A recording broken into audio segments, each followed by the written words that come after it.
Bonjour, je vous présente un petit vidéo pour la procédure pour la remise des travaux. Donc, comment remettre un travaux sur la plateforme Moodle?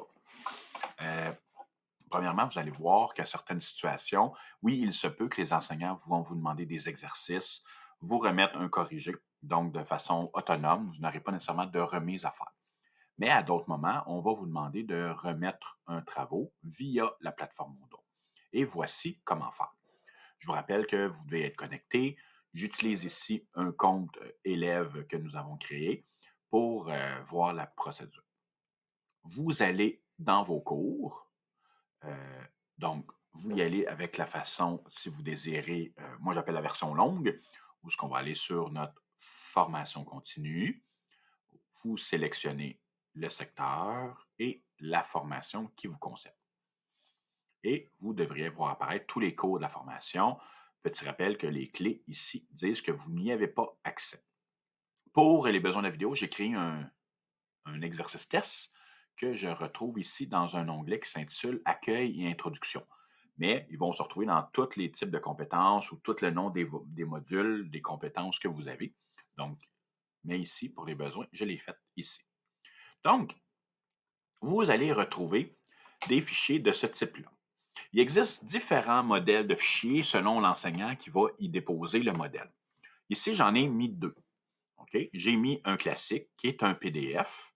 En passant, les PDF peuvent être lus avec une application sans frais, gratuite, sur tout type d'appareil qui s'appelle Acrobat Reader. Ici, petite parenthèse, si vous utilisez une tablette ou un téléphone pour Moodle, il se peut qu'il vous ouvre, vous avez une application comme intégrée à votre appareil pour lire les PDF. Moi, je vous conseille fortement d'installer Adobe Reader parce que souvent, comme enseignant, nous mettons des formulaires, des documents PDF qui peuvent être remplis directement dans le PDF avec des petites boîtes de texte qu'on appelle en surbrillance. Si vous n'avez pas l'application Adobe Reader, ben, vous ne pourrez pas nécessairement le remplir ainsi. Et quand vous téléchargez le fichier, comme je vous disais, par exemple, je vais le faire ici, je vais donc télécharger le fichier et ici, il m'ouvre la fenêtre où je vais venir sélectionner l'onglet Téléchargement, que vous voyez ici dans le haut à droite. Parce que quand vous allez le télécharger, il va venir se télécharger sur votre appareil. Donc, vous lui demandez où vous voulez le télécharger. OK? Habituellement, d'origine, c'est toujours dans un onglet qui s'appelle Téléchargement. Ici, je vais juste vous dire une petite parenthèse. Les vidéos explicatives qu'on fait sont toujours avec des ordinateurs PC. Fait que ça se peut que des fois, avec un Mac ou d'autres types d'appareils, ça peut être un petit peu différent. Mais le classique, habituellement, c'est un onglet qui s'appelle Téléchargement. Donc, vous pourrez le télécharger dans cet onglet-là. Et ici, je tasse mon visage. Vous remarquerez qu'en dessous ici, il vient d'apparaître pour dire « Il s'est téléchargé ». OK? Fait que, voilà. Et je vais vous amener une autre fenêtre que vous allez voir ici. Voici ma fenêtre qui est ouverte sur un écran à côté. Vous remarquerez que mon fichier ici vient d'être téléchargé, qui s'appelle formatif numéro 1. D'accord? Donc, en résumé, je vais juste retourner en arrière. Donc, je peux cliquer sur ma fenêtre. Ça va m'ouvrir une fenêtre comme celle-ci où on va vous demander de le télécharger. Pourquoi qu'on veut que vous le téléchargez? Parce qu'on veut qu'il soit dans votre machine, parce qu'on va vous demander, lorsque ça sera le temps de le remettre, souvent, si vous remarquez ici, souvent, on va vous demander de changer le nom.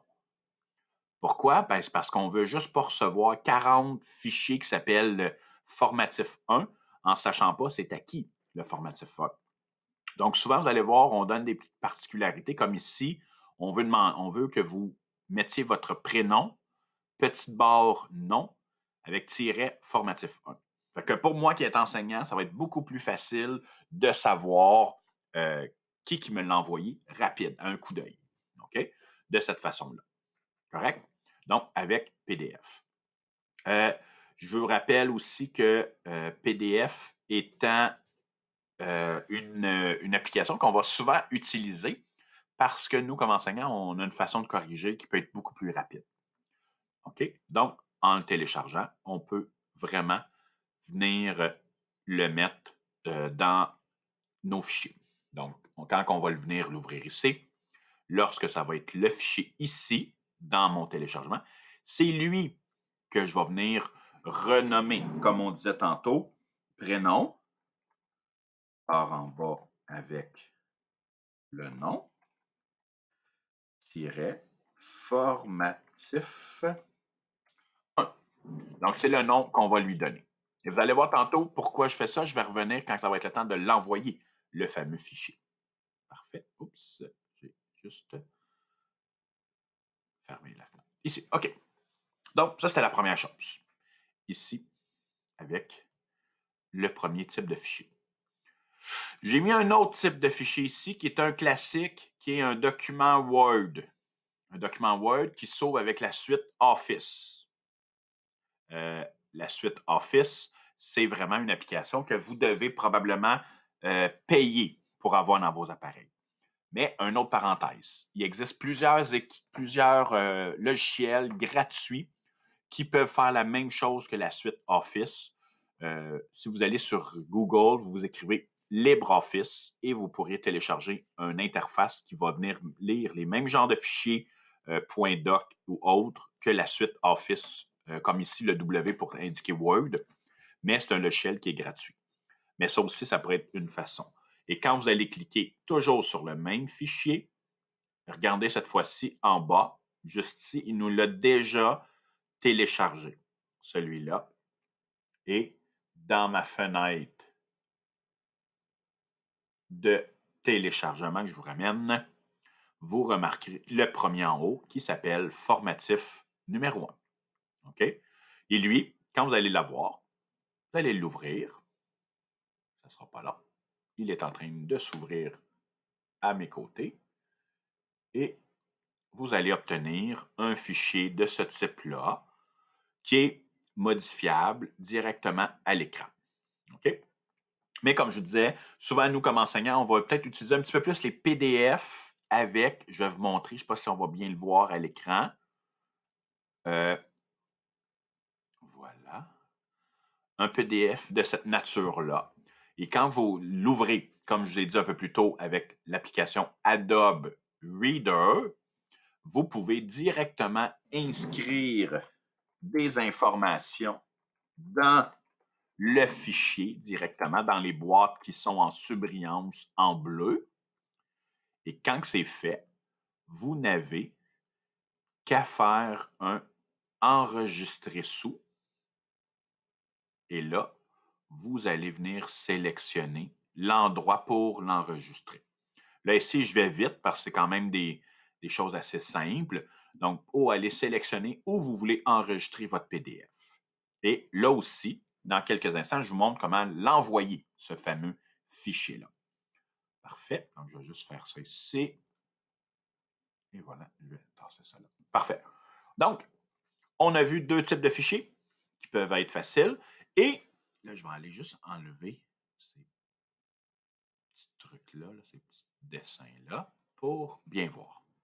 Et là, ici, voici l'onglet important qui s'appelle « Remise du test ». Donc, souvent, là j'ai mis deux fichiers ici, mais vous allez remarquer que souvent, « Remise », il va porter le même titre que le fichier qu'on va avoir besoin de remettre. OK? Exemple, on va l'appeler « Devoir 1 », mais ça va être écrit « Remise Devoir 1 », par exemple. OK? Donc, quand vous allez cliquer sur « Remise », vous allez obtenir une fenêtre comme ça ici.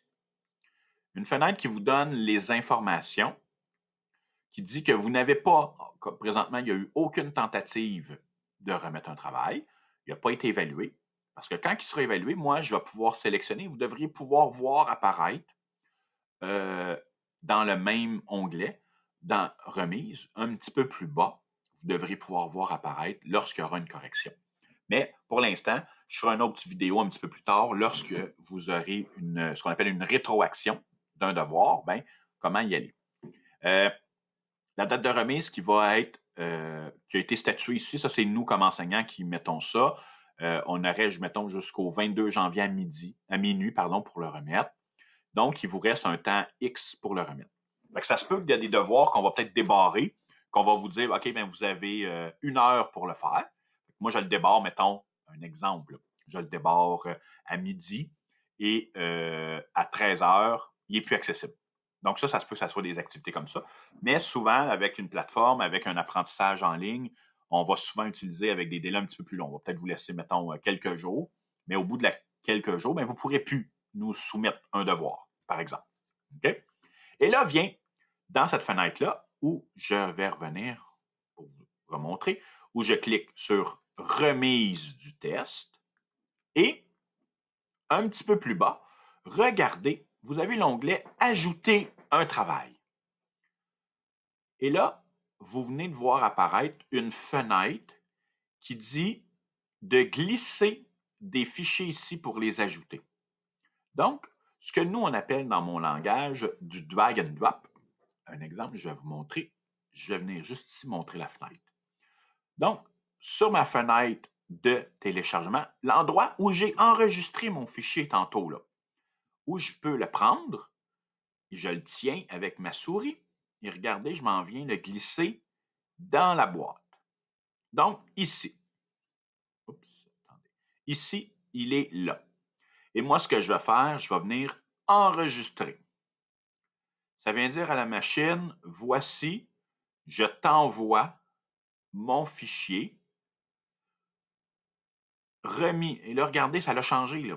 Statut des travaux, c'est écrit remis pour évaluation. Là, après ça, il y a non évalué, le nombre de jours. Et là, vous avez le fichier qui est là.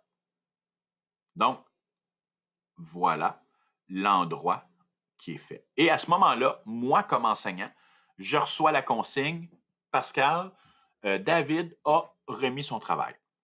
Et en plus, je ne sais pas si vous avez pu remarquer, en haut, à côté de la petite bulle, il y a une petite cloche qui vient d'apparaître et qui nous donne la consigne « Vous avez remis votre travail pour le devoir, remise du test. » OK? Et donc, ça nous avertit que nous l'avons remis. Fait que ça, c'est intéressant aussi.